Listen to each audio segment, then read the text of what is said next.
Hello, bright and shiny beacons of light. I'm Michael Sandler, your host on Inspire Nation, also the best-selling author now of Awe, the automatic writing experience, a #1 new release in Angels and Spirit Guides, woohoo, which I'll be talking about more in a bit.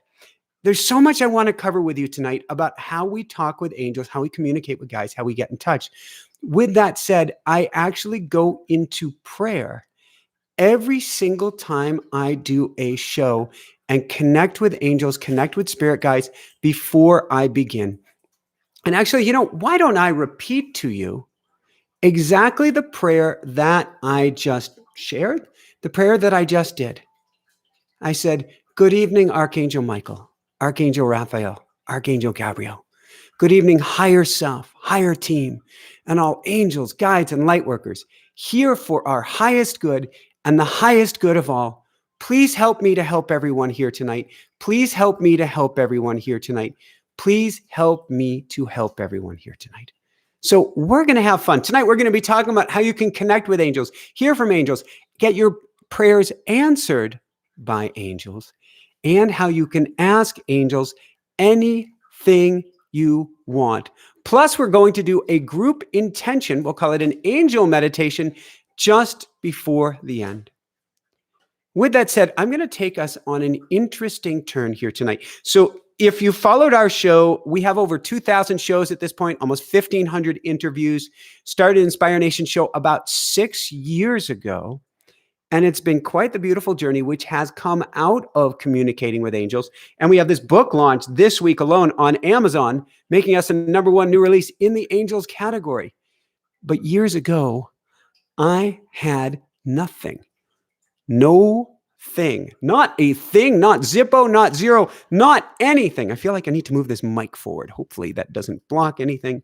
But I need to get closer to you. I do. See, we've got a new, what do we got going on here? We've got a new computer here this evening. We've got a new setup on everything. And I just want to get in good and close. All right, let's talk. April 2nd, 2006. It was a beautiful day in Boulder, Colorado, a little bit cool in the morning. I was out for a skate across the country. Actually, I want to even back up before that. Let's talk about June 2004. I was doing a cross-country bike ride to help people with learning disabilities and attention deficit disorder, a 5,000-mile, 40-day solo unsupported bike ride. I'm stuck in Colorado walking on a highway that hasn't been rebuilt since the Eisenhower time. And there are literal cracks on the side of the road, making it impossible to ride. Couldn't go into the road. It was a highway. I'd get hit by a truck or a double-length truck. And it was raining and I'm freezing and I'm cold. And I went into a state of prayer. And I asked for help and I asked for guidance. And the clouds pulled back. The moon came out. It was like the sun coming out and the rain stopped.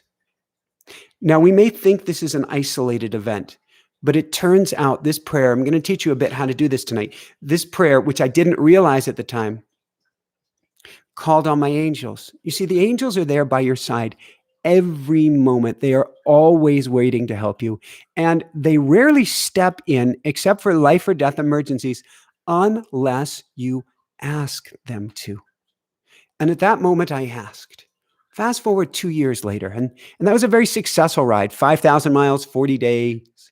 Got to meet with, it sounds so strange now, members of the House and the Senate, and it was really cool at the time. And I'm kind of an apolitical kind of guy, but it was really, really cool. Fast forward 2 years, I'd been a speed skater. I trained in speed skating and cycling at the Olympic Training Center. And April 2nd, 2006, I'd been out skating in preparation for a world record sponsored by Rollerblade, 4,000-mile, 40-day skate across the country.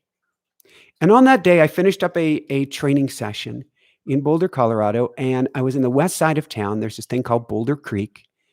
And there I stripped off my skates. I got in the water and I prayed for safety and guidance. My feet were killing me. I didn't know how I was going to make the journey. And so what I really asked for in prayer was a sign whether I should do this trip or not. And that's really first way that you can speak with the angels. Simply put, is ask for a sign. Angels, can you guide me? Can you, forgive me, Austin Power term, can you give a dog a bone? How do I know if I'm on track to do this journey? So I get out of the water and I lace up my skates. I go slow, Michael. It's a Sunday. There'll be tourists out. And because it'd been quiet on the path, but now it's later in the day, I push off. I round the first bend. It goes slight downhill after this first bend, and you couldn't see around it. And I'm going very slowly. GPS later said I was doing about 7 miles an hour. And there before me was a father, presumably a tourist visiting Boulder, Colorado, teaching his baby how to walk.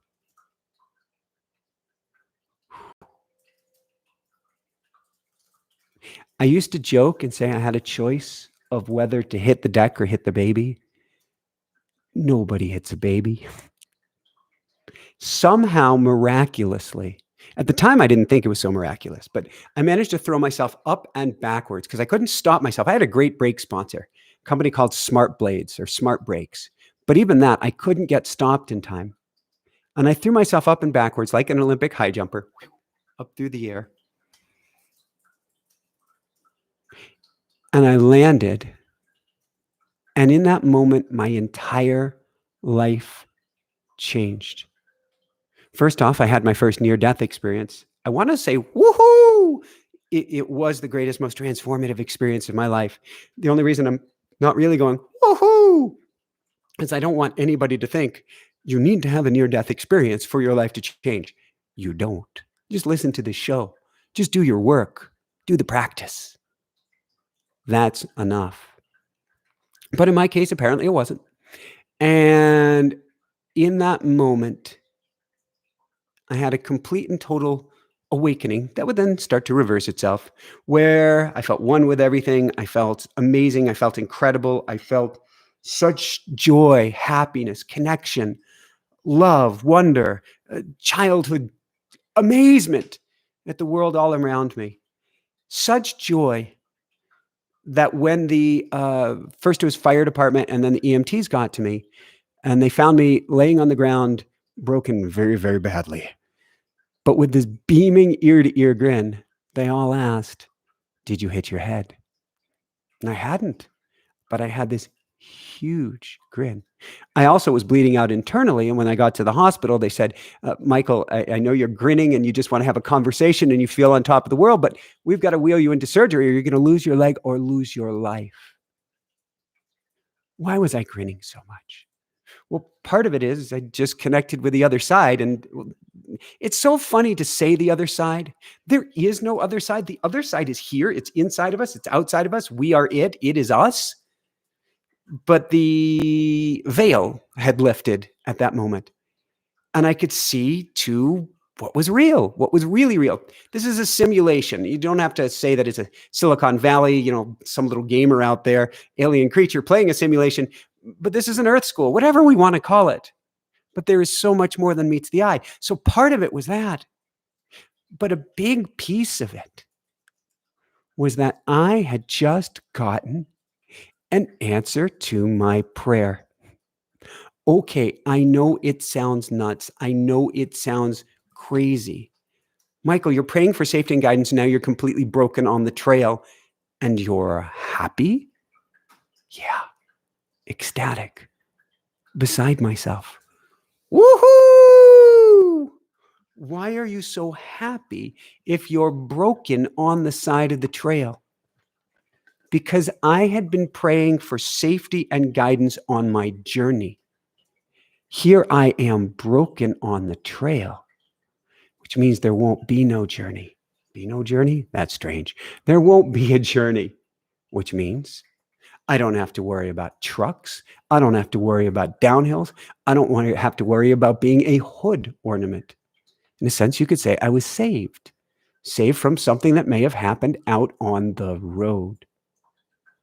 It's interesting. It certainly is a be careful what you wish for. So let's fast forward from there. I healed relatively tremendously well, certainly in the miraculous category. Certainly kept my leg, got lots of titanium parts, titanium femur, titanium hip, some other wires. inch leg length discrepancy, but I couldn't run, but I could walk. I could walk again. Woohoo! But I wanted to run. Oh my God, did I want to run? And I say, oh my God, for a reason, because I went into meditation every single day.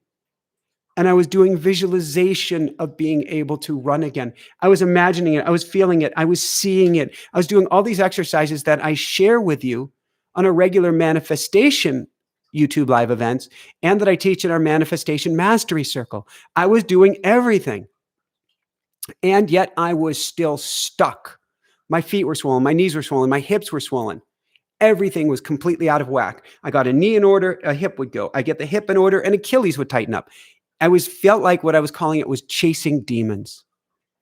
And so again, I went into prayer. I went into prayer and meditation, and I asked, how do I get to run again? And what I heard was, you've tried everything else, Michael. Strip off your shoes. Strip off your shoes. Now, you've got to understand, I was Mr. Plantar fasciitis.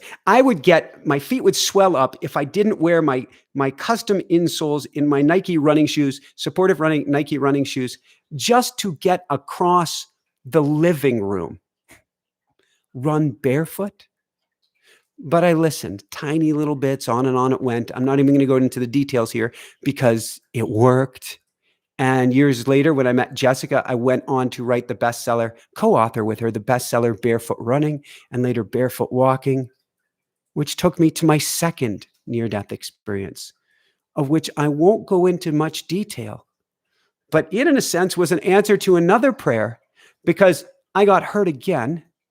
And I ended up with a matching twin titanium femur in my right leg, a matching twin titanium hip, a matching hardware. It actually faked the doctors out when they saw x-rays on my website or on our website. They thought, how could you get it up so quickly? You just had surgery a day or two ago. Hadn't. It was identical injuries, which the odds are is approximately 0. Also, I had no blood pressure when they found me. The odds of me surviving that were pretty close to 0. But woohoo! Here I am. But what's most fascinating is I went from an inch leg length discrepancy to perfectly balanced. No leg length discrepancy at all. It was a pure miracle. Let's fast forward to one more piece of this puzzle and bring it home on how you can connect with angels.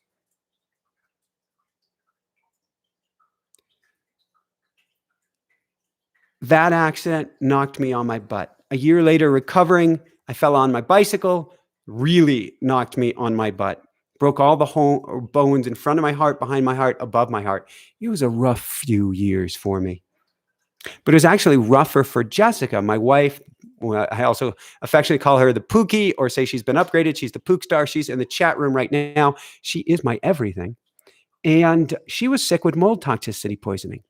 We're living in our dream home in Maui. We're being wiped out financially because I can't work. She can't work. She's sick. And we end up kicked off of Maui, which it turns out was an answer to our prayers. There's a theme here. I wasn't planning on this theme, but the theme very clearly here, not only do we get answers to our prayers and almost never in the ways that we expected, which is why we get to be open. I'm going to find a better place for this microphone over time, but we get to be open. But more importantly than that, the prayers may not be answered in the way we desire, but the outcome is almost always even better than we ever expected. And so Jessica's trying to move the mic here. I've got an earthing pad there. I see a boom mic coming in my future. How does it get any better than that? So thank you. Thank you, Pookstar. On Maui, after my second near-death experience, I was taught a process, somewhat similar to what I'm going to be talking to you about in just a few minutes, on how you can go into an automatic writing process and talk with the Akashic Masters. Those are kind of little librarians of the universe. They have all the information out there. So you have angels that help you. You have Akashic Masters that will tell you what in the world is going on in your life and what's coming and what's happened. And so I learned this process about automatic writing from the Akashic Masters. And in this class where I learned this, I did a bunch of writing and I was told some amazing things. And then I had to read it back to the class. And I became convinced that these amazing things were all made up by my mind, made up by my ego. They weren't coming from the Akashic Masters. They weren't coming from spirit guides. They weren't coming from anywhere. And frankly, I am a hole for bringing my ego into class. And I wouldn't touch anything like automatic writing for a couple years until I had a past life regression. And the same thing came up. And I started to go, maybe there's something to it. And so I started playing with the process and fine-tuning it and fine-tuning it and fine-tuning it, which became the the automatic writing experience, which we teach in our book. Now, number one, how does it get any better than this? See, I'm so proud of the book. I'm so proud of the book because this is such a teaching tool for everybody on connecting with your angels and guides. We'll be talking more about it in a minute. We got wiped out on Maui. We're meditating for hours a day. Jessica and I, even through the time she was sick, we're holding space at a meditation center for 3-4 hours a day, and we're feeling completely lost. And we get kicked off of Maui. Dream home up on the hills on the side of a volcano called Haleakala. You could see waves coming in on one side of the island, waves coming in on the other side of the island. Pineapple farm right behind our house, abandoned. I could have as many pineapples as I want. It was heaven. And we're gone. Kicked off the island back to her childhood home in New Jersey. 2 twin mattresses on the floor in her 8x10 bedroom, looking out the window at the car we couldn't even afford to register. Going, what happened? Miracles happened. Pure miracle magic happened. That's when I really started connecting with the angels. Until then, it was a fluke. I didn't know what I was doing. I was just putting on a call and saying, universe, guys, angels, somebody please help me. And they were. But now when we got back to Joyzy, it was time to play. We had on a guest years ago, George Mumford, one of the first guests on the show. He was the mindfulness coach for Michael Jordan, Kobe Bryant, and many, many others. And he talked about the pivotal moment in his life because he had a serious addiction problem when he said it was a fire lit under his butt and everything changed. Going back to Joyzy was a fire under our butts.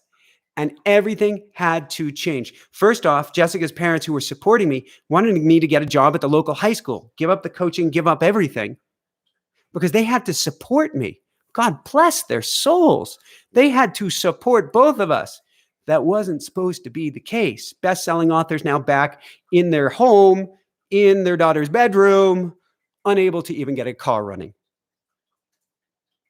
I started going into automatic writing. And I'll share more about what that is in a minute. I started going into awe, this process where I'm going, good morning, Archangel Michael, Archangel Raphael, Archangel Gabriel, higher self, higher team, all angels, guides, and light workers, here for my highest good and the highest good of all. What do I need to know today? And I'd go quiet. I'd go into prayer. I'd put my pen to paper, and they would answer. It was crazy. It was crazy beautiful. It was crazy amazing. It was crazy. The reason it's called awe is because when I finally got it, see, at first when you're talking with the angels, you go, is that my voice? Is that ego? Who is that? Hello? Anyone out there? Who am I hearing from? Oh, I must be making that up. You are loved. No, I didn't hear that. It's all right. Nope, didn't hear that too. Here's what you need to do. Nope, must be my ego. No, it's not. And it wasn't my ego. And I heard, you get to start a show. All right, I can buy that. That makes some sense. We had done a bunch of interviews for our mindful running program on Maui, which is really, really cool. A little ahead of its time, but very, very, very cool. I love doing interviews. Okay, awesome. Sign me up. What's this show going to be about? And I started having conversations in my writing, and then conversations in my walks, and then conversations in the forest with the angels. Where do I go? How do I start things? What does this look like? What is this magnificent show? How often do we do it? How long is the show? Give me a bone here. What are the details? And they did, step by step by step.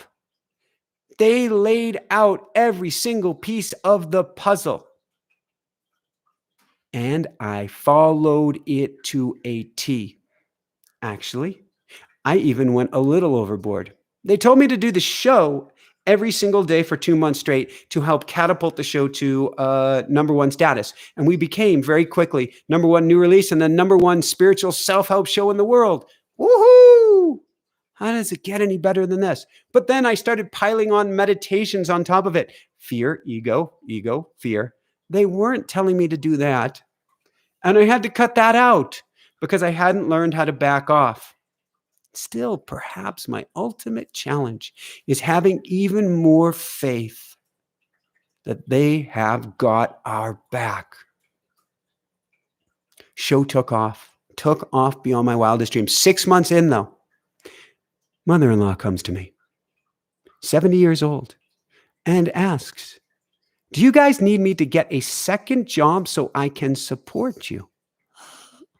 See, the show had taken off, but I hadn't figured out how to monetize it. I went back into my automatic writing, and they told me how to get my coaching business going again, but how to take it to an entirely new level. And I did, and away we went. Everything took off. We've been living in our dream home. Actually, we left our dream home in Colorado and got on the road this fall. We were told by automatic writing to get on the road was a magnificently horrifying, crazy, stupendous adventure after basically having to evacuate Colorado from a combination of COVID challenges there and fires. Second time in 3 years, we were facing fires outside our front door. And it guided us here to Joshua Tree, California, which has been the most amazing place for us. And everything good has come of this. So I want to talk about how you can do automatic writing. I want to talk about how you can communicate with the angels. I want to talk about how you can start to have a life with the angels. I was going to say how you can make the angels your BFF or BFFs. But why don't we talk about how you can live with the angels? I'm stepping back the aperture and I'm looking at my life and I'm going, I trained at the Olympic Training Center. I got my first degree in political science and studied in Europe, international affairs, constitutional law, come from generations of attorneys and doctors. And I'm talking with the angels. Oh my God. Oh my God. Angels are all around you at each and every moment. In fact, if we do a little exercise right here and we simply say, can I feel an angel by my side? Can I feel an angel by my side? And I'd like you to breathe in and out. Can I feel an angel by my side? In and out. Can I feel an angel by my side? In and out. Maybe you felt a little tingling. Maybe you felt a brush on your arms, a warming on the back of your neck, a flush face, tingling fingertips. They're always here. With practice, I know when I say, good morning, Archangel Michael, I'll get this. Archangel Raphael, tingles. Guardian angel Maximilian. We all have our own personal guardian angel. I'll feel this tingling, this buzzing, this brush like a feather on my arms. I think Kyle Gray calls it angel bumps. I love that. We are surrounded by angels. We couldn't be alone even if we tried. It's just not possible. But angels will not interfere unless we ask them to. One way you can ask is just like that. Angels, guides, please help me. Please help me now. And I like to add, because you can ask any which way you want. And I know that there are people saying, well, if I ask, then I'm saying that I'm coming from a state of lack and all this law of attraction stuff. Stop it. Angels have your back. They know you better than you. You don't have to worry about the language. Just ask for the help. But I like to say, for my highest good and the highest good of all. Highest good of all. See, if you say, angels, help me, and you have your fists clenched, angels can't get any help in there. Your hands are gripping on too tight. This to me is like when we go and try to you have to be careful when you rescue a drowning victim because they're holding on so tight, they can pull you under. I was trained as a lifeguard, did a lot of swimming in my day. I'm still a great swimmer. I'm in a landlocked state, but I will get back to it. But instead, we want to be open. Angels, help me. I am open. You want a really cool line when you ask angels for help? I surrender. All right. One more brief story here. So we're talking about I surrender, two of the most powerful words that you can say. So automatic writing, to me, that's the number one way that you can connect with angels. And I'm going to teach you how you're going to have this amazing conversations in a couple minutes here. However, those two words, I surrender, are two of the most powerful words in any language. Thank you, being another two. Love, I love you, I am. These are very powerful statements, phrases. One is 3 words. I surrender, though. What you are saying is, I am open to something greater than I can conceive with my thinking mind. It does not mean you give up. Far from it. But it means I can't drive the ship through this. All right, let's go back to right before near-death accident number 2. And I'm on book tour again. I'm on book tour for barefoot walking. Woohoo! Up until now, my favorite book. That book to me is a walking meditation. It is a walking prayer. I love that book, Barefoot Walking. I got sick on that tour. My RV, which was a newer RV, a top-of-the-line Mercedes, kept breaking down after breaking down after breaking down. I broke my foot early on the tour. Not exactly what you want to do on a barefoot walking tour. Got the flu, on and on it went, until finally I'm outside Palo Alto, California. RV is broken into, whole bunch of electronics stolen, and glass everywhere in the RV. End up with 2 car accidents, trying to get myself sorted because I was such a mess after that. First one, I had gone to the bank. First went to the police station, then went to the bank because they sent me to the bank to get a new credit card or debit card. Left the bank. GPS says to make a U-turn. I go to make a U-turn. I swing the RV out wide and it hits a tree behind the tail end, hits a tree as I'm U-turning. Then I go and I pull into a Target parking lot because I had my phone stolen and I'm not thinking very clearly. And I cream a Jetta pulling into a parking space. I'm a good guy. Nobody saw it. I could have just moved someplace else. I go into the Target and I say, can you make a PA announcement that if anybody has a black Jetta, it's just been in an accident and please come to the front? After that's taken care of, I go into the RV. There's broken glass everywhere inside of this, all laying in the floor or all on the floor.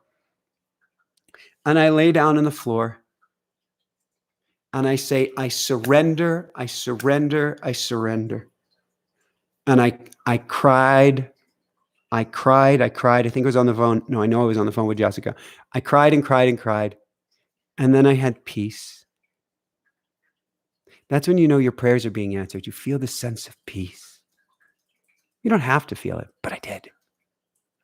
And then I got up in the morning and I was filled with such a sense of peace that instead of surrendering, I said, I can slay the dragons, put me back on tour.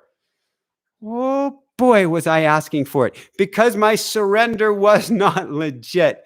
Truly surrendering would have been ending that, focusing on the signs. See, there are signs and symbols all around you. Carl Jung, you think of him as one of the most linear psychologists out there. He talked about the waking world is the dream world is the waking world, and that there are signs and symbols everywhere at every single moment. How many more signs do you want, Michael, that the book tour gets to end? You're laying on broken glass. Everything's been stolen. Your foot is broken. You've just maimed 2 vehicles. Stop it, man. Just stop it. No, I can slay the dragons. Oh, God. Fast forward. Vehicle nearly tips over, snowstorm, this, that, the other thing, and near-death accident or experience. Number 2, why? I wasn't listening. So we need to listen. We can ask for signs and symbols. We can say, I surrender. We can pray in the middle of the night. We can pray after we've had our dark night of the soul. They will listen. To me, automatic writing, that is the number one way to have a conversation with your angels. And so I don't want just obtuse signs and symbols, although sometimes the signs and symbols, oh my gosh, yesterday, Jessica and I are hiking. We hiked to an oasis in the desert, a true oasis, giant palm trees in the middle of a desert by Palm Springs where there is nothing. We're talking rock and sand, no bushes, rock, sand, nothing, then palm trees. And I asked for guidance. Are we on track? And I asked for help getting back because I was a little bit exhausted yesterday. And what did I get? I looked at my watch. It said 111111. And I said, Pookie, it says 111111. And then a couple minutes later, she turns on her phone to check something. Instagram pops up. It's a post that says 1111. And then she goes to her email. And the first email that comes up says, need your assistance, Michael. What does this mean? 111111. Hello, we are listening. We're listening. We know this means we are one. We are infinite. We are the divine. We are connected. We are surrounded by angels. We are surrounded by goodness. Look for those numbers. Those numbers don't happen by accident. They're your angels saying we're right by your side. Put in your prayer request. We are listening. Woohoo! How does it get any better than this? Automatic writing. That's how. Because those signs and symbols may not have exactly the words behind them. Automatic writing, I go in every morning. My whole life changed when I started doing this. What do I need to know today, angels and guides? What do I need to know? It almost always starts for me. So you meditate, you pray, and you can find out how to do the whole thing in automatic writing experience, troubleshoots everything for you, gets you started basically overnight, will take you step by step through the journey and how to find your purpose, path, and direction, how to communicate with angels, how to manifest, on it goes. But you go and how to get into this theta brainwave state or hypnagogic state. So you get into this state, you put pen to paper, you ask, what do you need to know today? And the angels love to give us pep talks. And so for me, quite frequently, and now the voice has grown so strong so I can communicate with the angels while I'm talking with you. It's why this conversation goes in such interesting directions, because I've got a steady connection now. I've got a connection here between you and me. I've got a connection here as well. You develop this handshake, this connection, this then pipeline that literally becomes like a fiber optic cable, a direct connection between you, we could say in the heavens, but the heavens are within, but certainly between you and something greater than yourself, because you are filled with greatness. With that said, what do I need to know today? You are loved. Everything is all right, dear one. You are exactly where you're supposed to be. And then off to the races they go. And they will answer just about any question that I have. Now, it's interesting. We had a coyote mix for just over 17 years. Her name was Pumpkin. And we learned about coyote energy, which is trickster energy. Angels have a bit of trickster energy or coyote energy in them too. See, angels are going to help us for our highest good and the highest good of all. They are not just going to spoon feed us answers, but they are going to guide us and teach us on our path. And so it may be that you ask questions and they help you take one step and then the next step and the next step, rather than giving the whole thing to you. It's like giving away the whole movie. If you give away the whole movie to somebody, then they're just going to kick back on the couch. What's even the point? So they will guide you and help you find your purpose, path, and direction. They helped me start the show. They helped us get on our feet. They've helped us have the most amazing journey. They're helping us. We're the reason. The angels, the angels are the reason that I am speaking to you here this evening. So off to the races it goes. There's any question you can ask. And so a big question becomes, can anybody do automatic writing? Do I need to be a savant? Do I need to be an intuitive master? Do I need to have been raised in a family that reads teacups or tea leaves or something like that in order to do automatic writing? Not at all. I was Mr. Straight-laced. I did no communicating with angels. I would have thought you are nuts. In fact, the way I was brought up, I was a good Jewish boy, but I was sent to Catholic school. It's a very confusing childhood. And then I spent 6.5 years on and off the Navajo reservation learning about Native American spiritual practices. So I had all these pieces in me. But I can see myself the first time that I told my mother that I communicate with angels. You can't communicate with angels. You're Jewish. That's what I was taught growing up, that's not part of my religion. Angels aren't religious. You don't have to participate in any angel or participate in any religion to communicate with your angels. They're just there, period. You can look at any spiritual tradition you want.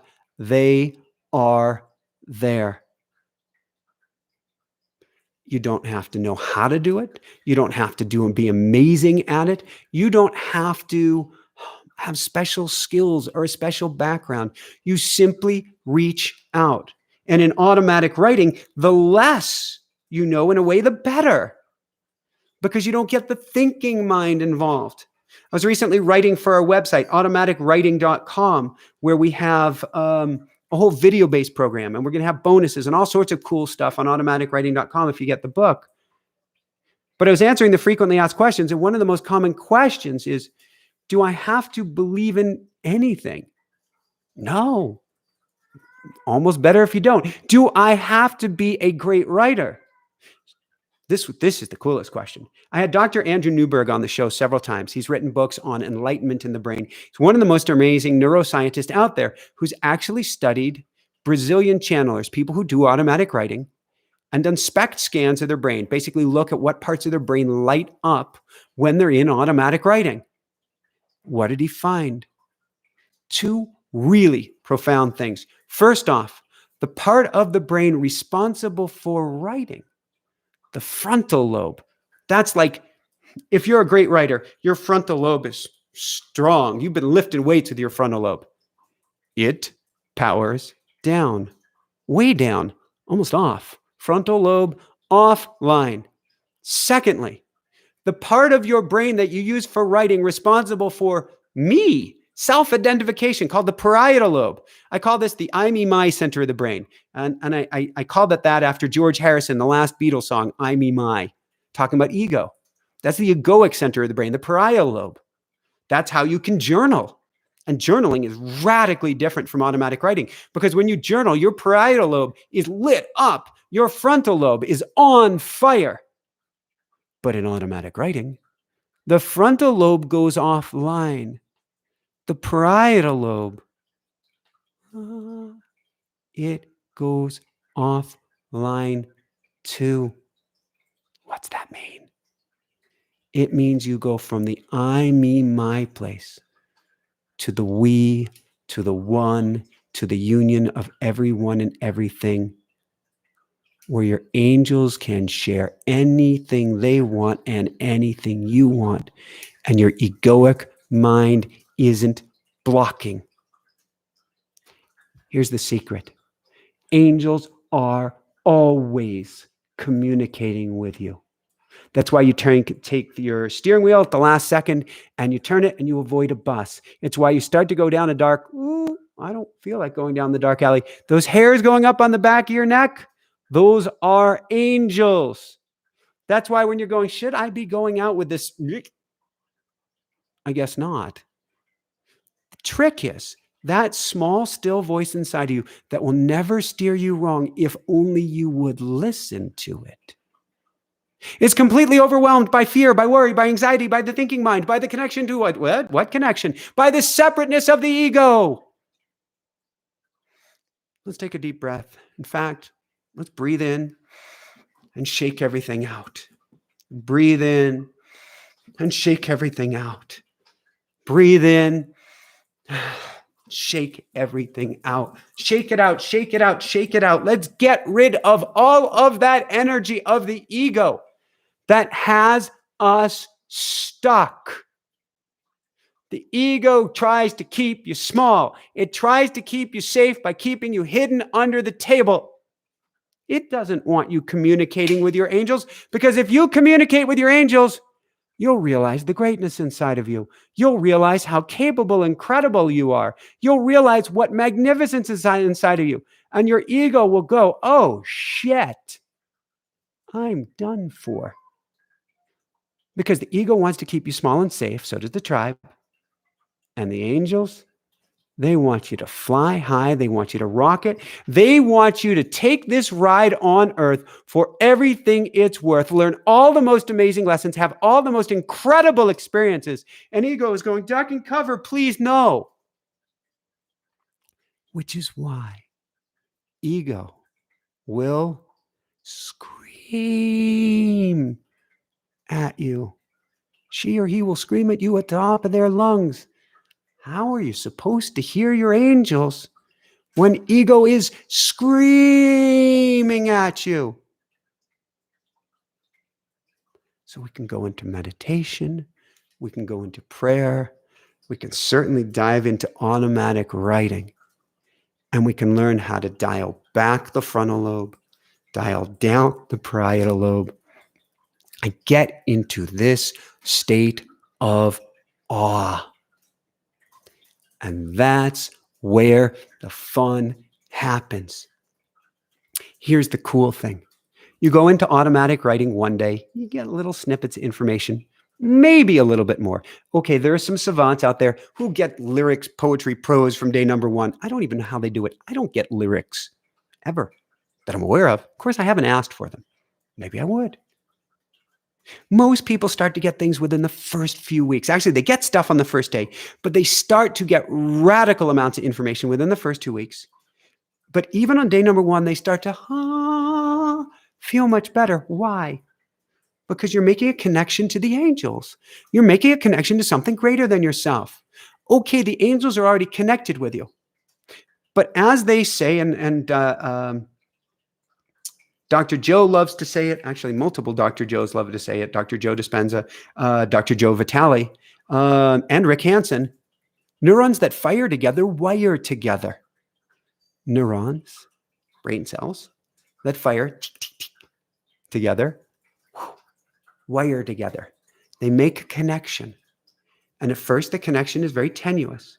But then it grows stronger, and then it goes stronger, and it goes stronger until you have this thing called a myelinated superhighway. What does this mean? Bundles of nerves all coming together, surrounded by fat that move electricity basically at the speed of light. Yes, a myelinated superhighway uses fat to conduct electricity at nearly the speed of light. We'll call it at the speed of thought. What does that mean? It means that you practice connecting to your angels one day. It's a little connection. You practice again, it grows stronger. You practice again, it grows stronger. You practice again, it grows stronger and stronger and stronger still, until you have words coming to you 24/7 that you can hear. You feel better, not every second of the day, because believe me, ego will still kick up. If you still have a pulse, the chances are pretty high. There may be a few select individuals who have not transcended the ego, but have healed the wounds of the ego. Because I believe ego we take in, it is us, we are ego. Really our wounded inner child at the end of the day. I love you, little Michael. In fact, if you said, I love you to your little self, oh my God, does that do a lot at healing the wounds and the challenges between you and ego. But ego, chances are, still comes up. But now you can discern, now you can hear the difference, and now you can get back into that angelic state almost any time you want. Can you communicate with angels then for healing? Yes. Can you use it for direction? Yes. Can you use it for manifestation? I got a Tesla outside. I'm so proud of this car. I'm not proud of this car as in I need a whole bunch of material things. But I remember having my butt kicked on Maui. And I had on my vision board at that point for a decade and a half, having an electric car. I can remember driving around golf carts as a kid and wanting an electric car way before they really existed. And I remember seeing Teslas on Maui and my jaw would drop and I'd say, someday, I want one of those. I want one of those someday, someday, someday. Well, I started doing a process of communicating with the angels in New Jersey, of course. I think it was only 3 years until I ended up with, we have perhaps the world's only yellow Tesla with gold wheels with a license plate on the back that says, woohoo! Actually, it says, woohoo, 8. 8 infinity, 8 angels, 8 a process that we teach in automatic writing. It's actually in the book here on manifesting and connecting with your angels. I connected with angels. We got a Tesla. Individual results may vary individually. How does it get any better? I'm still dumbfounded by how much our lives have changed and how much we've been able to manifest when we started connecting with the angels. So you can get automatic writing. You can get it at automaticwriting.com. We have a whole video-based program. You can get it on Amazon. Like I said, #1 new release in Angels and Spirit Guides. It ran out twice already. They had to delay the launch. And I've got to speak with the publisher Monday morning, tomorrow morning, because it is so far exceeding what anyone expected. The angels say it's their book. Didn't exceed what they expected. That we need to make sure more books are on the way. So I recommend getting an order in before they run out. Actually, I recommend getting 3 copies. 1 copy for you, 1 copy for a loved one, and 1 copy for somebody who's really struggling. Because when they learn how to connect with the angels, it's like taking a dark cloak off of them. They begin to get light. They be able to begin to see the world again. And they be able to get back into their hearts. So I cannot recommend automatic writing enough. With that said, let's talk about a few more key ways that you can connect with angels. Yes, Amazon has it. Ask it. Any local bookseller. I love local stores more than anything in the world. Knock on their door. Say, I need this book. 3 copies, please. And of course, automaticwriting.com. All right. Before you go to bed tonight, I want you to say a prayer to the angels. You can use my prayer. You can make up a prayer. You can simply say, angels, don't know what to say, but help me. Show me a sign. Show me that you're here. What's my prayer again? Well, I could say before bedtime, good evening, Archangel Michael. These are my 3 favorites. Use whomever works for you. Good evening, Archangel Michael, Archangel Raphael, Archangel Gabriel.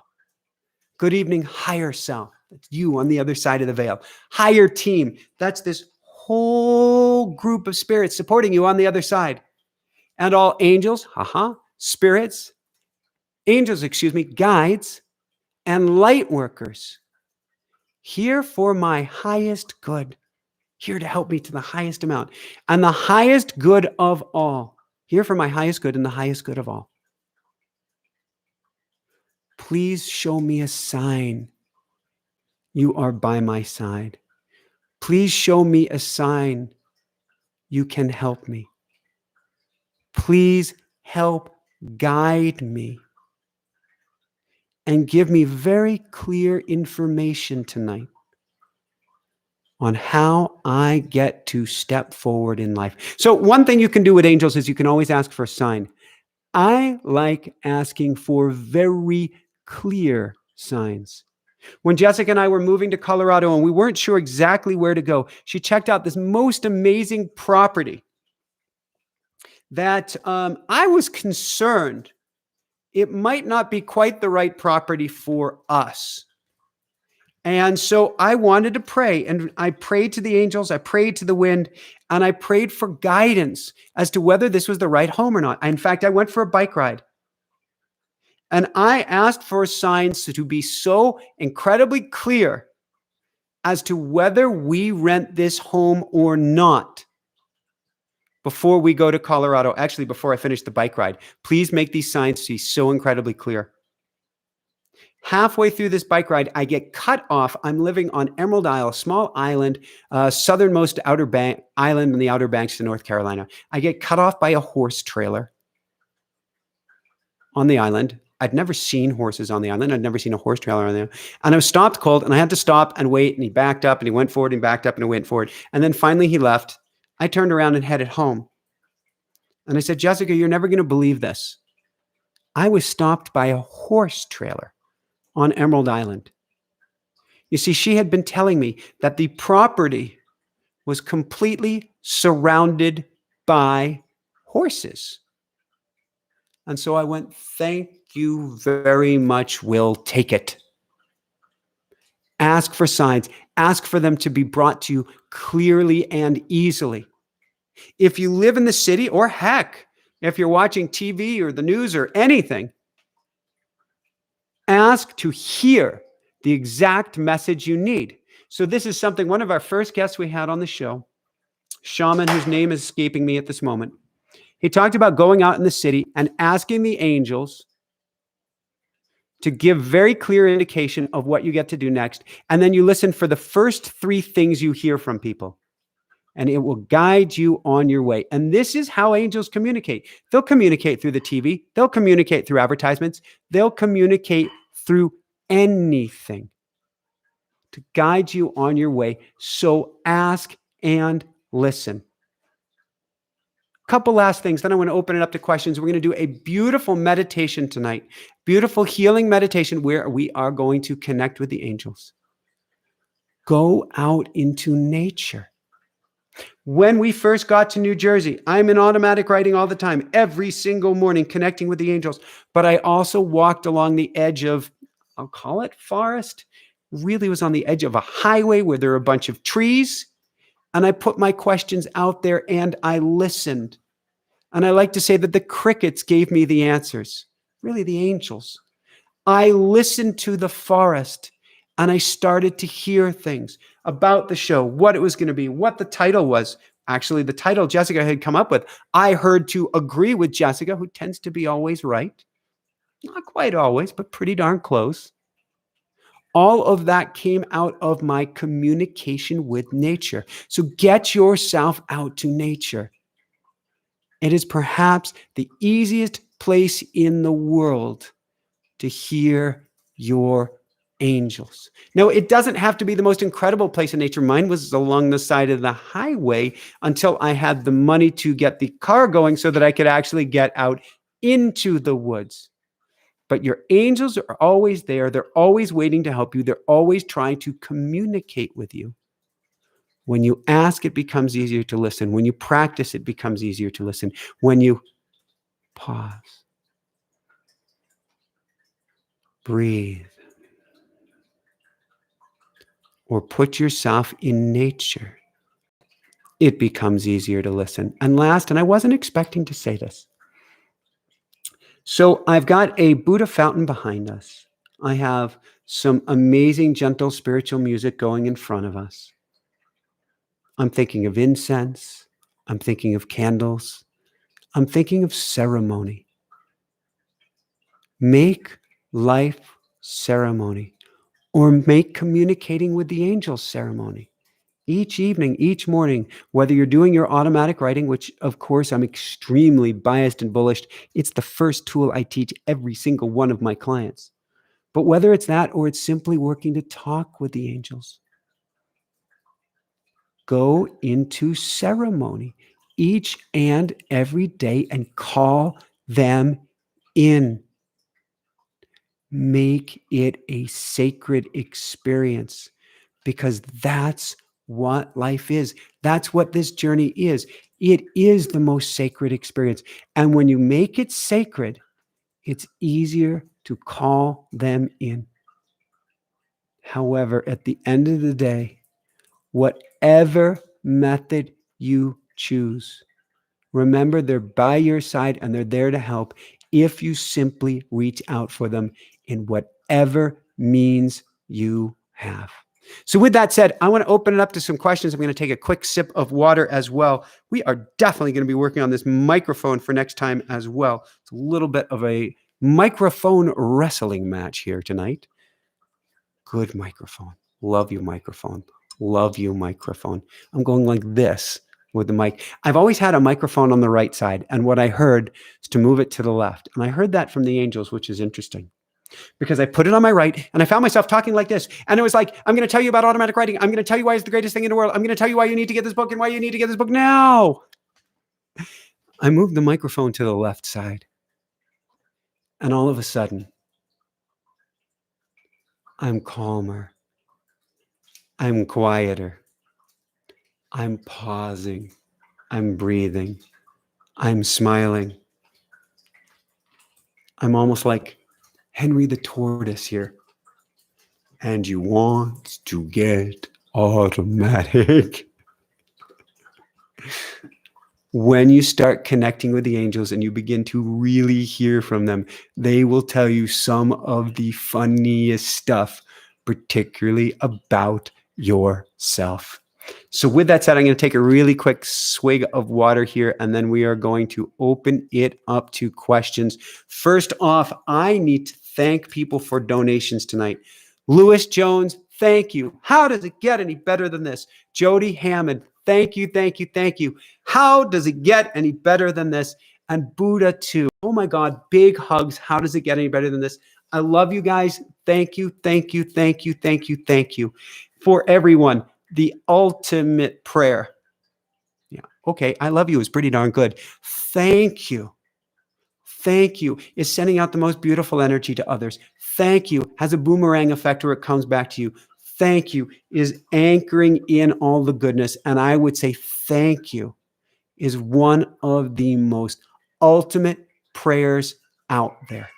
All right, so I'm going to take a sip of water, then we're going to dive into questions here. Thank you for the water.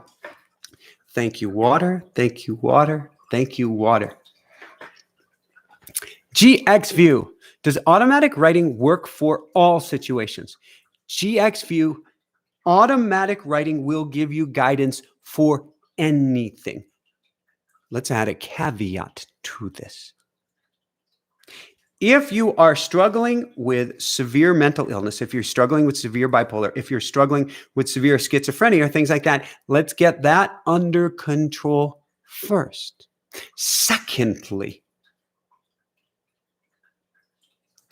automatic writing to me, I almost want Jessica to cover her ears. She hates it when I say this. Pookie, cover your ears for me for a second, please. It's like dating. And she hates it when I say that because she's like, the angels already know you. The angels are already here. You're not establishing a relationship with the angels. They're already here. I'm still saying it's like dating. What does that mean? When you first sit down to date somebody, you don't dump all over them all at once. Okay, there's Tinder. You may sleep together right in the beginning. That's a whole different story. Not even going there, but with no judgment at all. But you don't dump all over them right at first. doesn't work very well. If you get into automatic writing and you go, oh my God, I've got this going on, I've got that going on, give me the answers now. You haven't established a relationship yet. It's going to take a little time to sort out what's you and what's your angels, because you kind of just barfed all over them. So you want to give it a little time to warm up into this practice, to make the handshake, to grow that myelinated superhighway, particularly when it comes to energetically laden subjects. Relationships certainly may be one of them, particularly if relationships blow up on you. Career may be another if that blows up on you, and particularly money. That was the one that was the most difficult for me.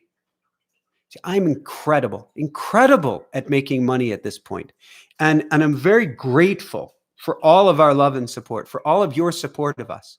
With that said, I had some real money wounds early on, some real money wounds. And so I would go into automatic writing, understand I couldn't even get my car on the road at this point. And asking money questions didn't go so well at that point because I was too much in my head and had to work in clearing that out. Brilliant question, GXView. Lewis Jones, thank you again so much. Thank you. How does it get any better than this? And is it Louise? Louisa. What a beautiful name. Louisa, thank you. All right. How do I know if automatic writing is angels versus my ego? Most brilliant question of the evening so far. GX Views, yours was a great question. Louisa's, yours is like the most important question because yours is the question that got me to not do automatic writing for several years. All right. Very, very simply, or very, very simple to understand. And I hear Lumiere, our light in the background, is crying right now because he likes to be hand-fed by mommy. Automatic writing, while it may be a strong voice saying you get to do X, Y, or Z, it is always coming from a place of love, Louisa. Always.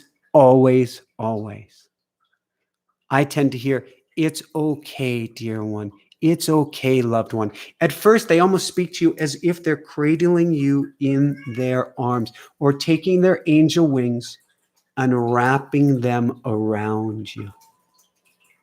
It's such a beautiful, sweet, loving, supportive voice. Conversely, Louisa, the ego, in the history of all ego, has never been known to hold you with feathery wings, tell you how great you are, tell you how much you love. I'm not talking about the, you're so great. I'm talking about, you're a really good person, Louisa. You're such a special person. It's okay. Ego has never been known to do that. Instead, ego gives you the shoulda, woulda, coulda, if only you had, or should'd all over you. You get should'd all over. That's a technical term. And so it becomes very easy to discern without a lot of practice. Now, for myself, let's say that I get this really big idea, like I love to write. And the next book is coming through, and the next book is coming through, and the next book is coming through, and next. And this week, in automatic writing, I got, you love to write more than anything else in the world. And I love to write. I love to speak. I love to teach. There's so many things that I really, truly enjoy doing that I'm going, could this be ego? And so I wrote, is this my ego? And automatic writing said, no, absolutely not. And so you can literally check it by asking, who wrote this? Is this my ego? So Louisa, it starts to become much clearer very, very quickly. And you can even, a last note, is you can feel into it. How does this feel? Automatic writing, your angels, is going to feel, It may not be the easiest thing. Automatic writing guided us to the desert. Now, I love it here, but I still can't say I'm specifically a desert kind of guy. I tend to be an ocean mountain kind of guy. but it guided us here. But it felt light. It felt right, even though I'm like, really, the desert? But it felt light.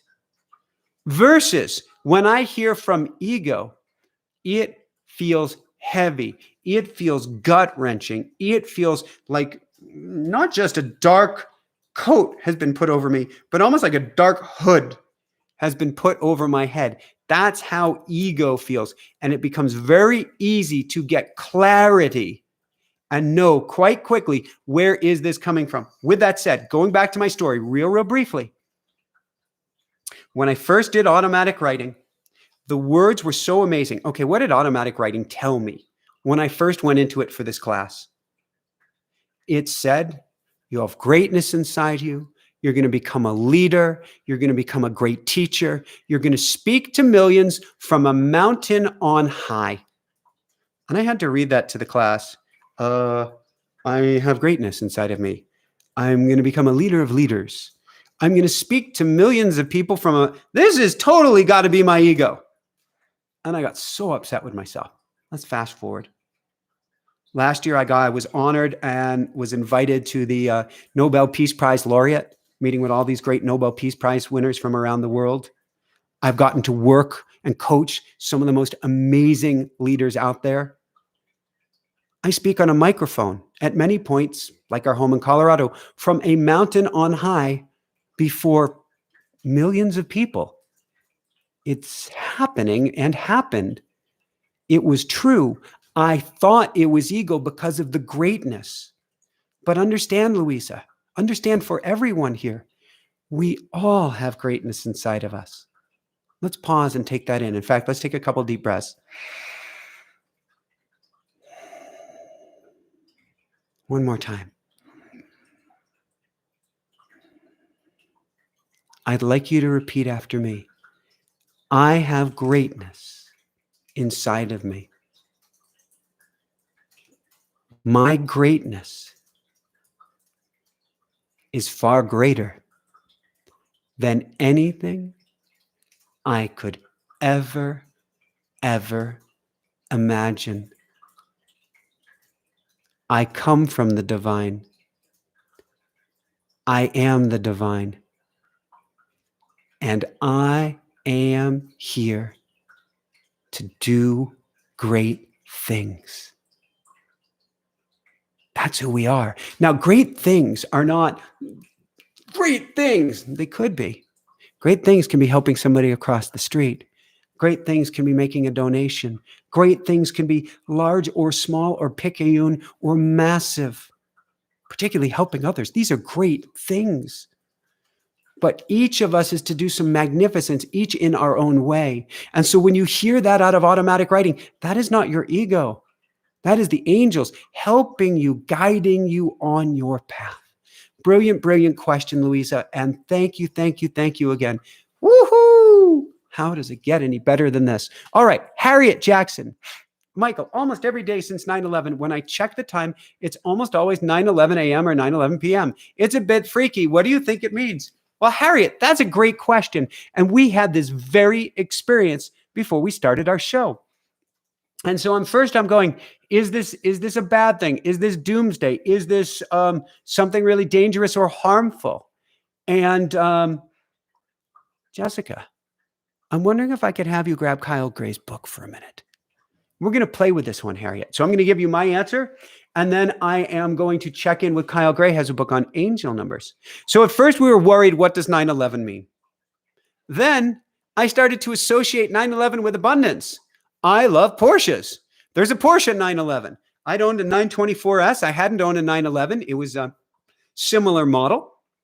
And so I thought, well, maybe it's all about abundance. So first I thought it was a warning. You need to change. You need to shift. Something bad's going to happen.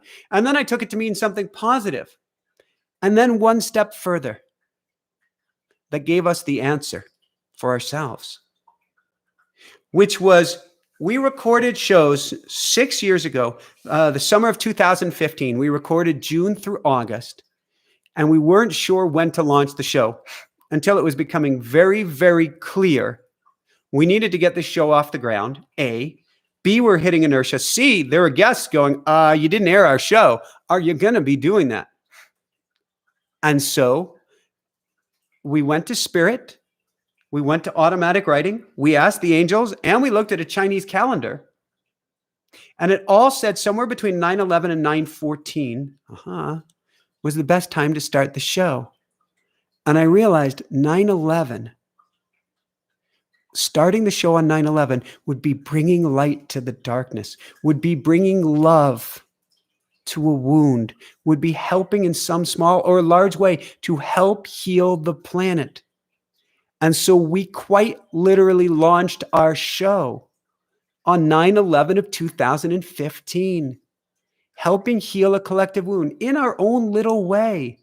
But now to us, it is a day of remembrance, absolutely. But it is also a day of love. Woohoo! What does 9/11 mean? It can mean so many different things, but dive into your automatic writing, dive into prayer and ask. And I'm going to go to Kyle Gray's book here because I've read this before and I love this definition of 9/11. From Kyle Gray, Angel Numbers. I love Kyle. 9/11. You are infinitely and cosmically connected to every living thing that is. That's the 1-1. And ever will be. Connect to the wisdom that you are aligned with at this time.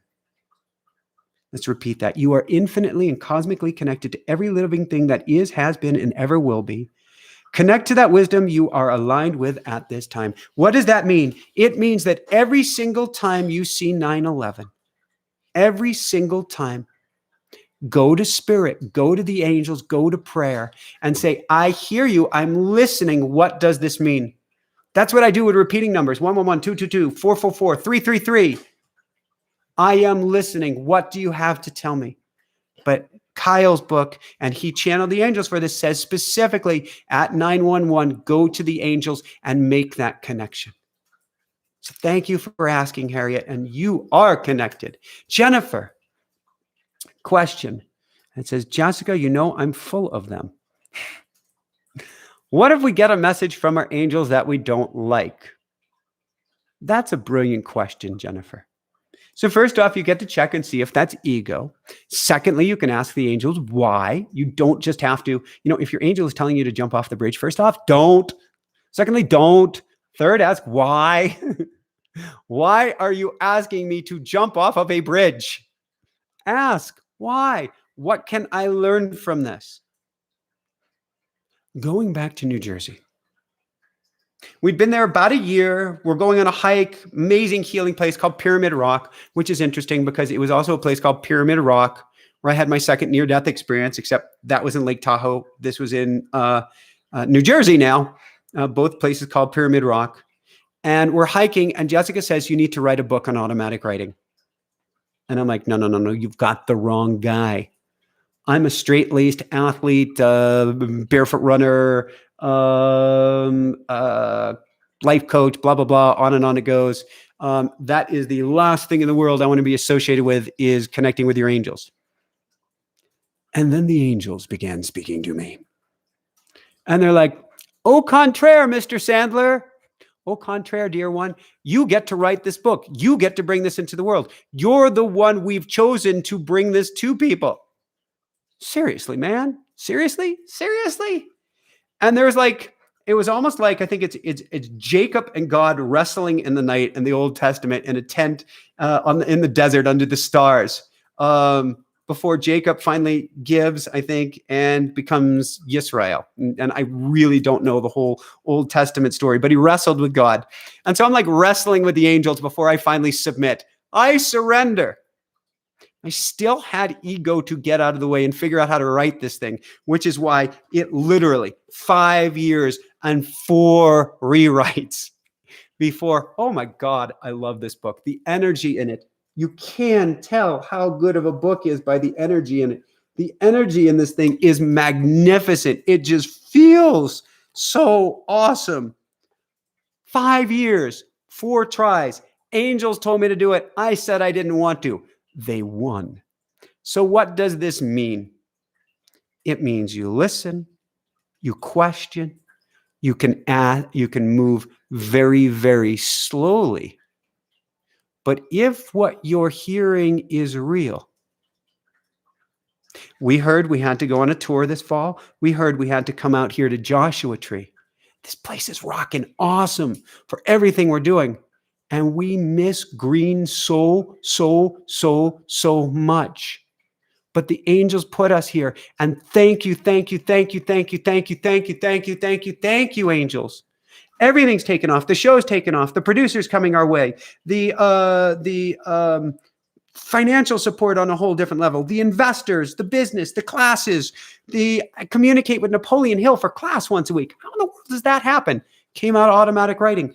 Everything good has come out of being here because we listened, we surrendered, and we took action based on what the angels told us. But again, we move slowly. We're very discerning. And again, if angels said, we want you to cross the street without looking both ways, we're going to say, thank you. No. Because there is a big difference between listening to your angels and being silly. That line becomes much, much clearer and easier to see. Discernment is what I'm talking about over time. Anton Lyons. I don't know why I want to pronounce you French. Anton Lyon. Can angels help heal? Absolument. Absolutely. Absolutely, absolutely, absolutely, absolutely, absolutely, absolutely, absolutely. You just get to ask them. They will help. Now, if you are injured, if you are sick for a particular raison, they may take time in helping you to heal so that you can anchor in the message. They're the most powerful healers there is. Okay, you are the most powerful healer there is, and they are you and you are them, which is a whole nother story because we are all spirit. But oh my God, can they help you heal? Just ask. And I would say ask regularly. There's a woman, Barbara, Jessica, help me out here. The Gift of Cancer, who helped us start our show. Barbara Michaels, who has the most amazing book, Gift of Cancer. She would go, she did automatic writing, but she would also, and she would do it like under the stairs. I think there was a closet under the stairs in her house. I think she was in a terrible relationship under the time. She would go under the stairs, she would do her automatic writing, and she would pray to the angels. And she cured cancer, not once, not twice, but I think 3 times. Sort of like my near-death experiences. Why do we have to have repeat lessons? Because ego can get back in the way and we get to learn at a higher level. But her angels helped her kick it to the curb. Misty Manware. Do I need to go to get help with investing money? Woohoo, forest is just blowing for me. We live in the woods. Misty, you just got your answer. Ooga booga. So Misty's asking a question. Do I need to go get help with investing money? Pookie, how often do we go for a hike and we're hiking along and all of a sudden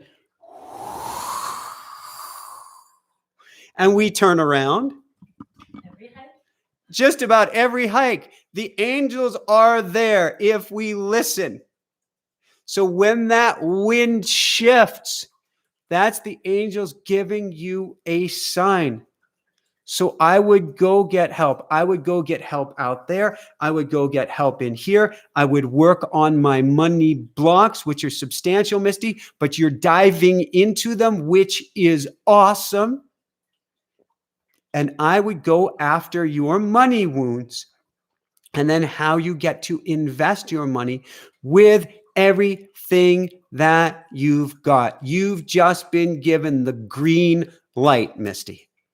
Edward, are angels former humans? That is a brilliant question. I hear a yes and a no. I've heard that they're angels that have always been angels and that will always be angels, and that's just who they are, and that they're here to help. But I also hear that there are some that were in human form and then became angels, or maybe they were angels, came to human form, and then got to go back to angels.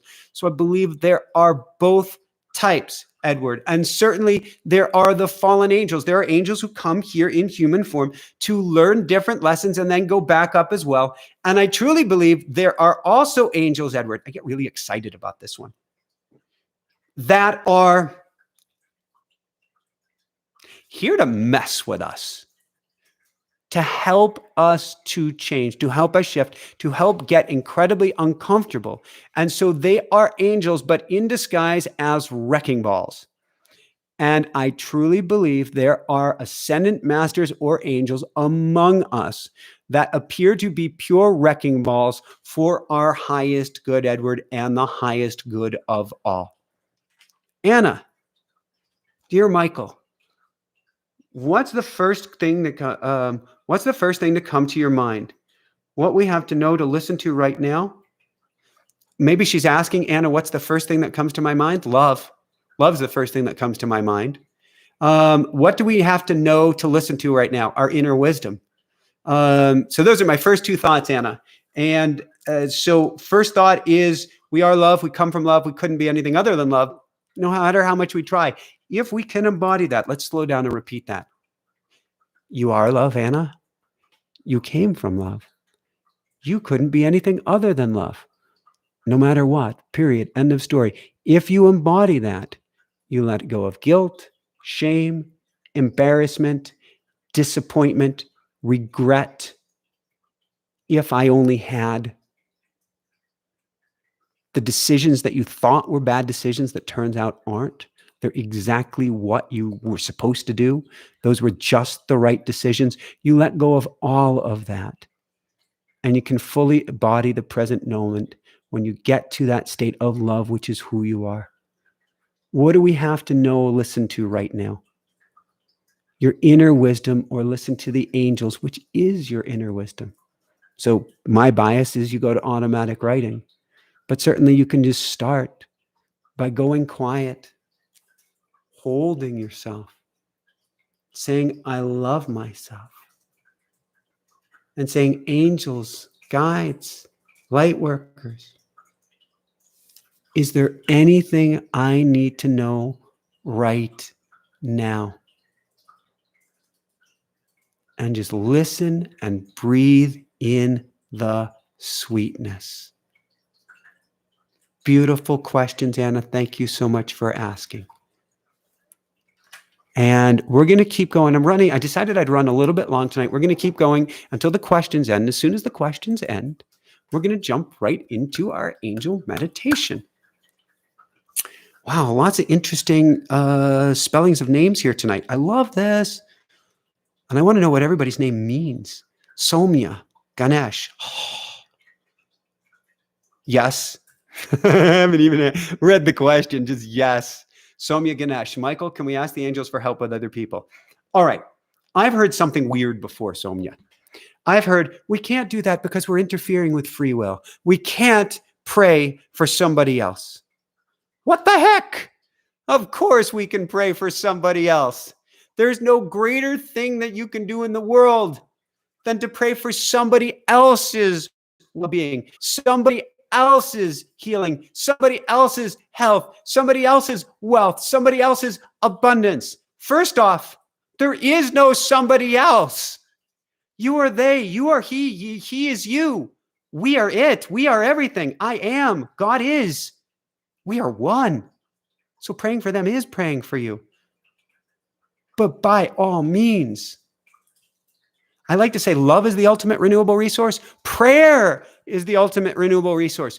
The more that you ask the angels, and that's what prayer is, the more that you ask the angels to help somebody else, the more it comes back and helps you without you needing to ask for it.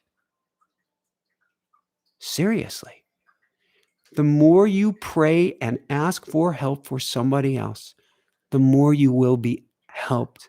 But you don't even need to ask for it, which is why almost every week right now, we've been doing meditations at the end to help others. We're asking the angels to help others, and it comes back to us tenfold. Now, we don't do it going, I'm going to pray for somebody else because that's going to help me. You could.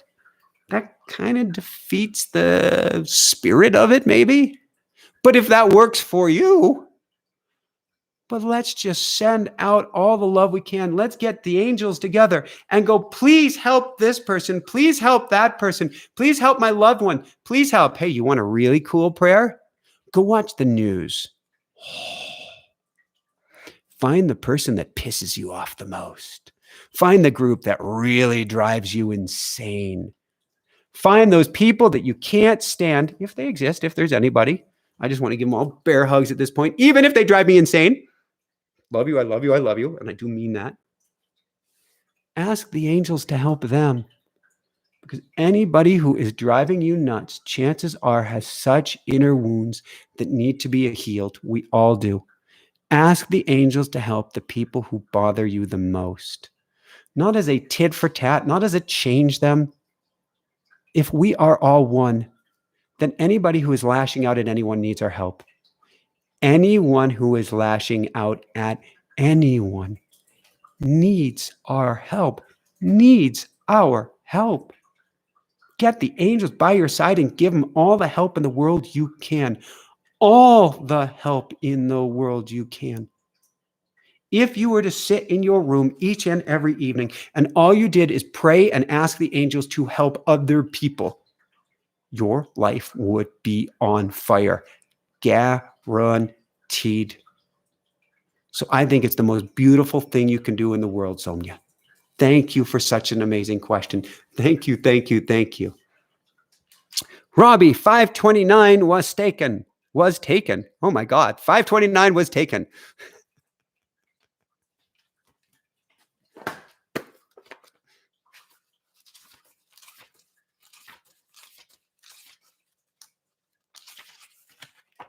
$529, Robbie. Not that you asked.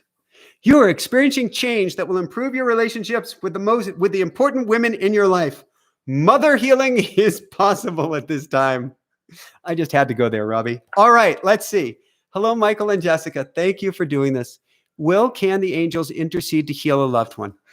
If it is for their highest good and the highest good of all. There's a concept, I never get the wording quite right. It is a Sanskrit term, which is prarabdha karma.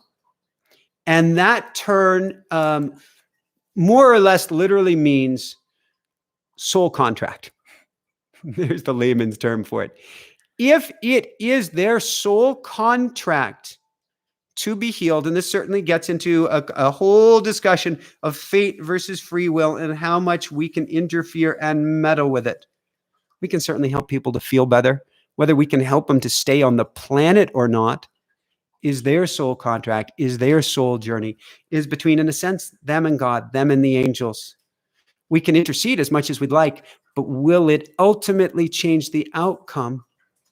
Who knows? I like to think of Wayne Dyer, who I don't recall whether he saw John of God, or I believe he had a virtual meeting with John of God who did surgery on him. And I know there's a whole bunch of things about John of God. We're not even going to go there tonight.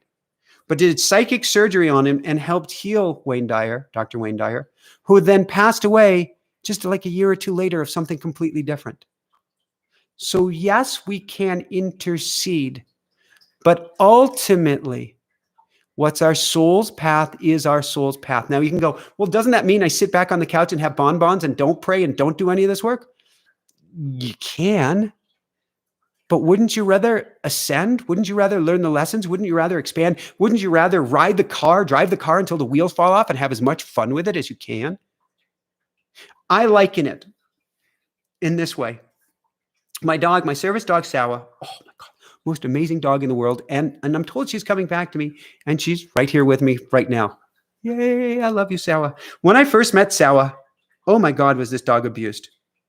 She was out on a farm attached to a chain link chain, real chain that went around her neck and attached to a cable that was anchored in the ground at 2 points about 50 or 100 feet apart. And she could run only up and down this cable. And when I met her, it was like a hailstorm, a thunderstorm. It was terrible. She was soaked to the bone. She had a tiny little house, but she was soaked to the bone. She could run up and down the cable 50 or 100 feet or yards, all she wanted, but she could only go to the side so much before the chain yanked her back. That's how I view our lives. We're going to do this journey from A to B, but whether we want to go on the straighter path or whether we want to get yanked every time we go way off course is up to us. But it is our journey to follow along these lines and learn all the beautiful lessons we can. Thank you, Robbie, for such a beautiful question. Humbled by humanity. So, do you ever talk to Joseph from the Old Testament when you have these visions of greatness? Is he one of your ascended masters? Humbled by humanity. So glad you asked. It's coming. I'm hearing my grandmother in my head. She came to me in a dream this week. She is the one elder that I have not made peace with yet. And that's my own. At this point, I get to make peace with her. She's waiting to help me. And I can't remember what the Yiddish word was. She was telling me it wasn't chutzpah earlier this week, but there was a Yiddish word she was saying of basically it's time to face the music. I gotta make amends with her, and we get to go on this most amazing journey together. And it has to do with my ancestry. We had on the most amazing channel or medium on the show a couple weeks ago, Vincent Jenna. Incredible interview. It'll be out in just a few short weeks. And he was saying, Michael, you've pushed away too much of your Old Testament path. It's time for you to come back to it. It's time for you to embody it. It's time for you to learn from it. And so that's what I get to do. You're right, humbled by humanity. We all have this ability. I want to say I have this ability, but you do too, particularly as you dive into automatic writing. I can go to anyone in my automatic writing and have a conversation and learn from them. Pretty much anyone. It's kind of wild. Automatic writing, you can speak with loved ones who've passed on the other side. You could speak with Joseph. You could speak to whomever, whatever. I've been teaching a class for the last few weeks, a Wednesday night class. It's blowing my mind as much as it's blowing everybody who's participating, who I'm sure is here. They can chime in the comments. It's a manifestation mastery circle where this month I channel Napoleon Hill each week on Think and Grow Rich. Next month, I'm channeling Neville Goddard each week. And then it may be Emile QA and some of the other greats and some of especially some of the female greats as well. But when you get into automatic writing, you can channel anyone you want. And so do I get to go to Joseph? Do I get to go to Abraham? Do I get to go to all of the greats of the past and learn from them? Yeah. Is it intimidating? Yeah. It wasn't. I'm still learning on this process as much as you are. It wasn't until we started this class last month, and Jessica said, I was doing graphic design, and she does automatic drawing. And she's like, the idea for this manifestation mastery circle came to me. And you're going to be teaching from the greats. And she goes, but Michael, here's the thing. You're going to channel the greats. And then you're going to get an updated version of what they're teaching. And then you're going to help share this with the world. I didn't think she was nuts, but I was scared. Am I really going to be able to channel Napoleon Hill? And then it was almost like a scene out of The Matrix, where I put pen to paper and it was like, Mr. Sandler, I've been waiting for you. And off to the races we went. So humbled by humanity. I'm going to dive into this. I'm not sure if I'm going to get to it in the next week or two, because there is so much information come through. They're downloading a whole nother book. And I think there's several more to come as well at the moment. And I go into automatic writing every day for my teaching for my classes. Oh, here's a key point. We're starting a membership site in YouTube. It's going to be like $9.99 a month, I believe it is, where every day I go and speak with the guides of awe and get a daily download and share that on video with you. And I'm doing that right now with the guides of awe. It would be really cool if I start tapping into Joseph and bringing that forward too, as well as we go through this process. Thank you for your beautiful question. Humbled by, okay. Louisa Jones. Oh my God, Louisa. Thank you, thank you, thank you. How does it get any better than this? How does it get in? Oh, Louisa, just big hugs, big loving hugs, big loving hugs. Thank you, thank you, thank you. And if everybody thinks I look like a kid in a candy store or a puppy, you're right. I am puppy. I am dog. I am the joyous love that's inside of me, that's inside of each one of us, came out after that first near-death experience. This woohoo that has me being childlike, but not childish. There's a difference. I'm quite mature, some would say. However, I'm excited about just about everything. And if I'm not, then I can still find something to be excited about it. So that's just plugging into spirit. Okay, with that said,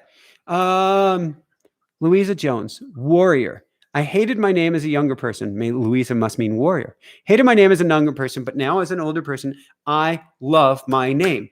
You are amazing. Oh, I just wish I could feel more connected to the angels and not my mind. Do this practice, Louisa. Go into your automatic writing each and every day. You'll learn how to dial back the thinking mind. Real brief tangent. Having real fun here tonight. Ayahuasca. If anybody here has ever done ayahuasca, what you say afterwards is, that wasn't a hallucination. That was realer than real. What does that mean? All ayahuasca is a tuning of the dial to another station, tuning into another reality that is already here. All communicating with your angels is going from station KEGO, all ego all the time, to KAGL, ANG, K-Ange, all angels all the time. With practice, it becomes much, much easier to turn that dial. So I encourage you, Louisa. In fact, if you can't do it yourself, join automaticwriting.com, get the video program, and we have a live class once a month, which means I believe it's only 2 weeks from now as our next live class, and I will teach you step by step how to go through it. And then the next month you come back and I'll answer every single one of your questions, no matter how large or small. Plus there's a Facebook group. We're growing together, but let's get you plugged into your angels. All right.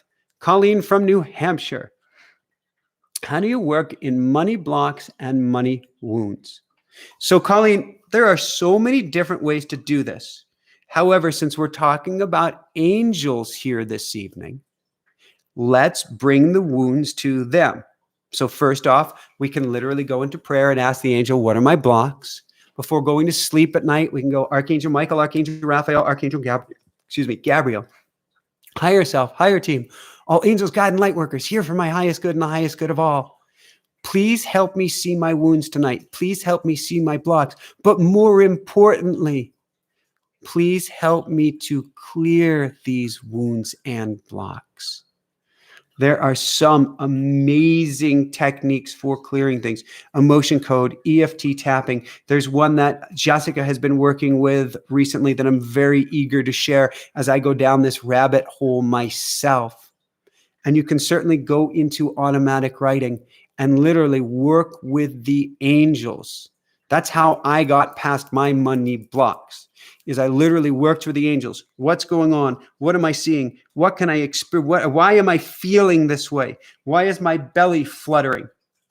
So I was talking with Ken Honda, the author of Happy Money, about this a week or two ago. His show comes out on Tuesday. That's going to be a really, really show with Ken Honda. And we were talking about our money vessels. And if you exceed the side of your money vessel, you start to feel really, really uncomfortable. Well, I used to have a money vessel that was like about this big, this tiny little money vessel. And then it grew a little bit bigger. And then it got to, well, first it got to this size. Then it got to this size. Then it got to this size. And Jessica's talking about moving later this year. And now the vessel gets to be this size before we get to move. And I go, ooh, oh, I found another wound. Because I'm doing the math and I'm going, wow, that's a big number. It's not really big. But I get to work on expanding that money vessel. And I'm going to go to the angels in automatic writing and go, how do I expand this vessel? And they're going to go, your wish is my command. Bing. And they're going to help me to expand that money vessel. So I would bring it to the angels. Next question. And then if there are no more, we're going to go into meditation here. If there are any more, now's the last call. Sort of like at the bar, this is the last call to get your drinks in, oh my, or your questions answered. Colleen from New Hampshire. How do we know the difference between angels and God/Jesus speaking to us? I love this question. They're all coming from the same place, Colleen. They're all coming from the divine. They're all coming from you, but they're all coming from pure love.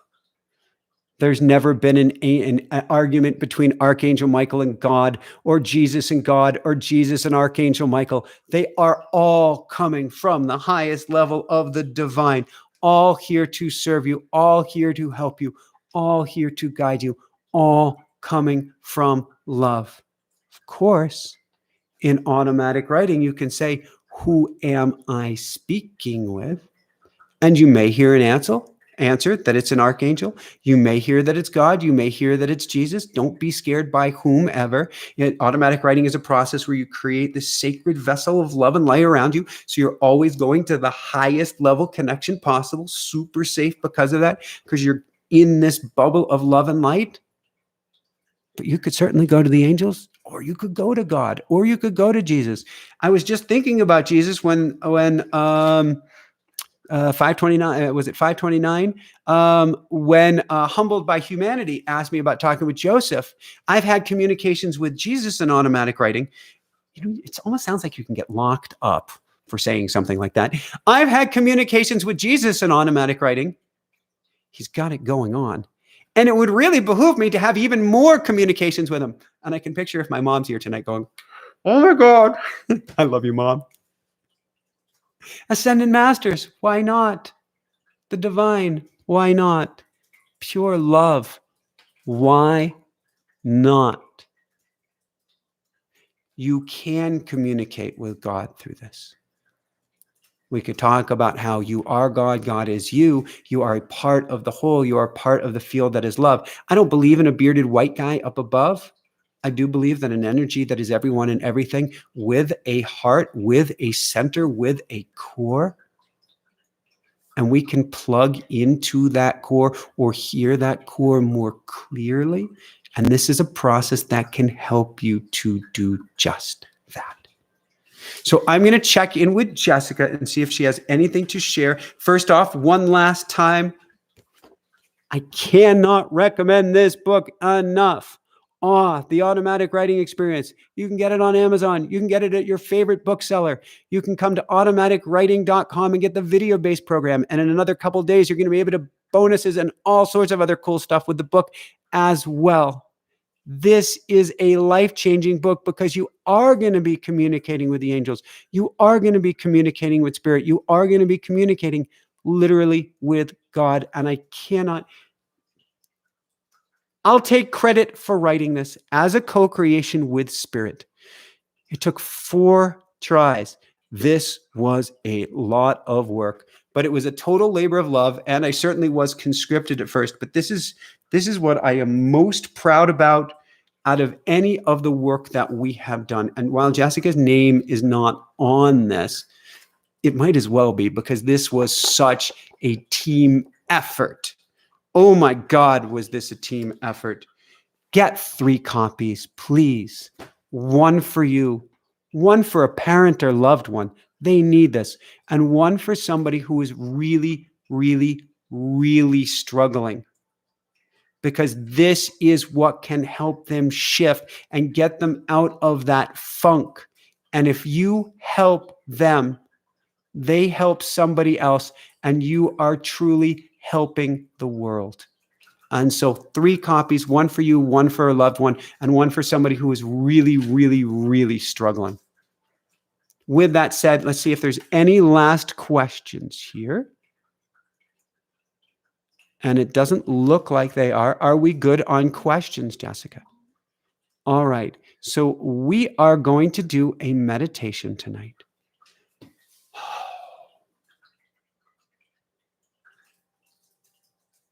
My hands are buzzing.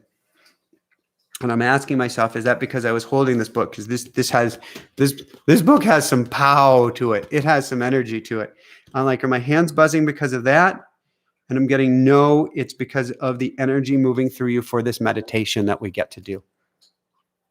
we are going to do a meditation for all the elderly and all of people who are sick and alone, whether they're in nursing homes, whether they're in other facilities, whether they're in hospitals. I want us to send as much loving, healing energy to particularly the elderly who are infirmed or alone. I want to send them this love here tonight. So with that said, I'm calling in the angels. So let's do this out loud. Let's just sit good and comfortably. And let's call in some angels. Archangel Michael, Archangel Raphael, Archangel Gabriel, higher self, higher team, all angels, guides, and light workers, here for our highest good and the highest good of all. Please surround us in a bubble of love and light. Please guide us through this bubble of love and light. Please protect everyone in need with this bubble of love and light. Please infuse us with this bubble of love and light. And please help us to send out the most amazing healing energy to all the elderly, all the sick, all the infirmed, wherever they may be. And as you sit there and you breathe in and out, I want you to feel wings, angel wings, wrapping themselves around you. You can feel them on your arms. You can feel them down your forearms, your shoulders, your back. Maybe you feel a brush of a feather against your face.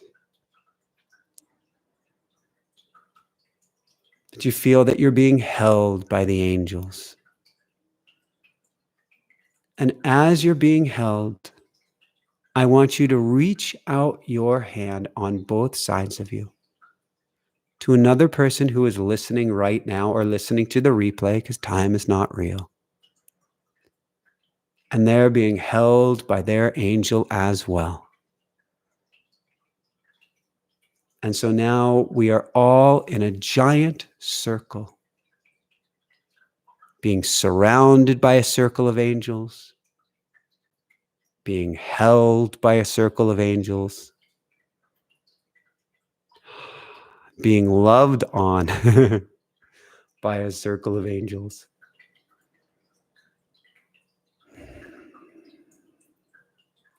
I'm picturing a central angel floating up above the circle of each and every one of us. And as we breathe in and out, we feel ourselves getting lighter and lighter and lighter still. And we look up to this angel up above us in the center. It's a cherub-looking angel, very young, with a horn, flapping his or her wings. We start to hear some music. Music is the ultimate prayer. Song is the ultimate wish. And we start to hear the most amazing angelic music. You breathe in, feel such peace. Breathe out. That music grows louder and louder. In peace. Out music. There's a harp. There's horns. The music feels like it's carrying you higher and higher, but it's beyond anything you've ever heard before. There's such a harmony to it, such a resonance. such peace. And now you remember everybody in need, the elderly, the sick, the infirmed, the lonely, those stuck in hospitals, those stuck in hospice. And as you fill your heart with thoughts of healing those in need, you see the angel up above begin to blow her trumpet. First quieter, then louder and louder and louder still.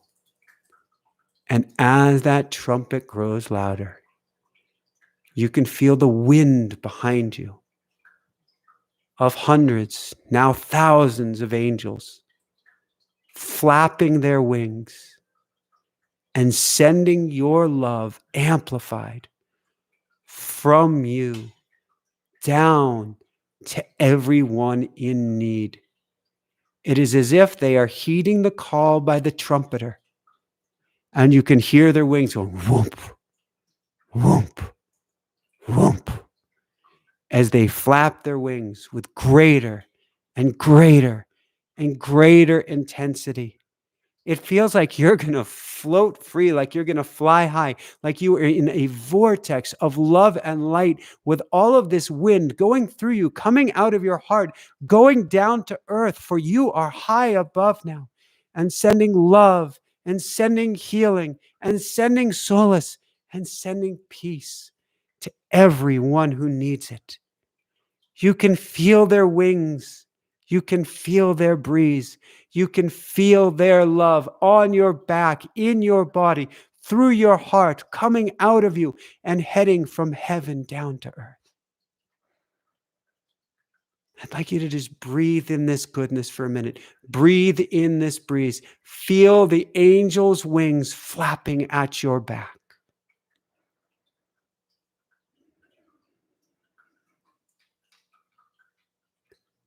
Please guide this healing energy, angels. Please send it to those in need. Please use my word, my being, my vessel to help everyone everywhere who needs healing, who feels alone, who feels sick, who's infirmed, who feels stuck. Thank you, angels, for using me. Thank you, angels, for helping those in need. And thank you, angels, for filling me with pure love, light, and goodness.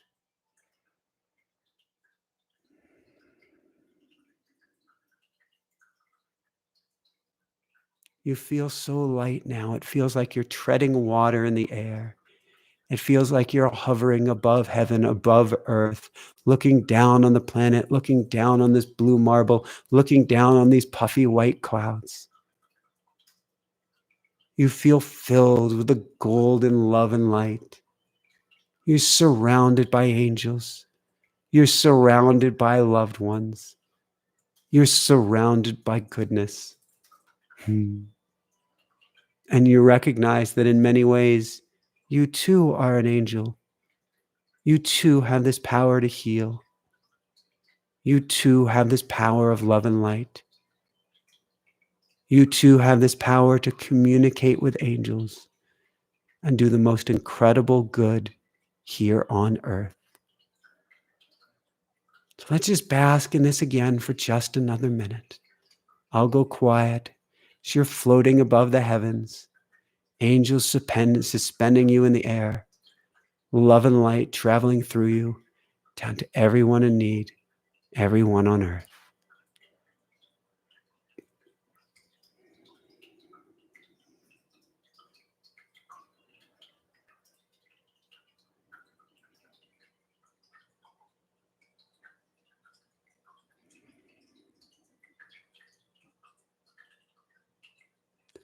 I see us all surrounded in a pink, healing, loving light right now.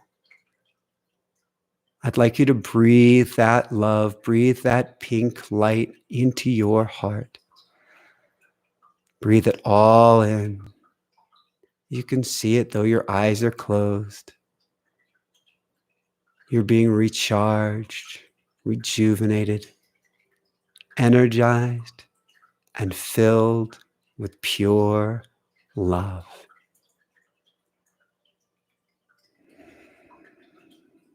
Breathe it all in. Let it all out. Breathe it all in.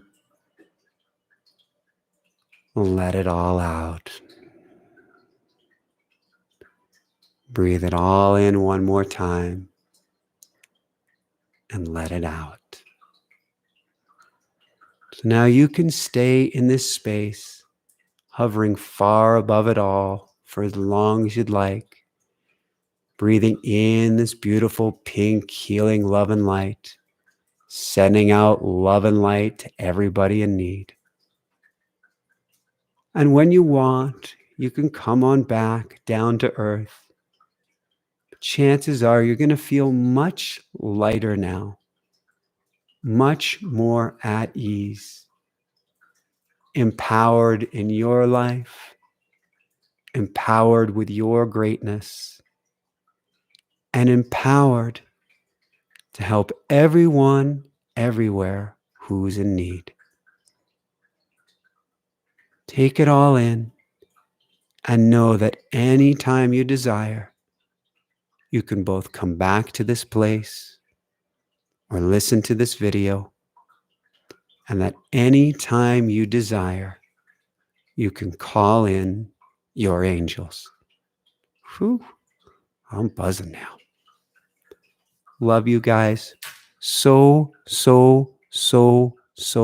much. Communicate with the angels. Get automatic writing. Do the work. But more than anything else in the world, love yourself up and ask the angels for help with this. Love yourself up like you're the greatest, most special, most incredible, wonderful, beautiful person in the world, like you are an angel here on earth. For that really, truly is who you are.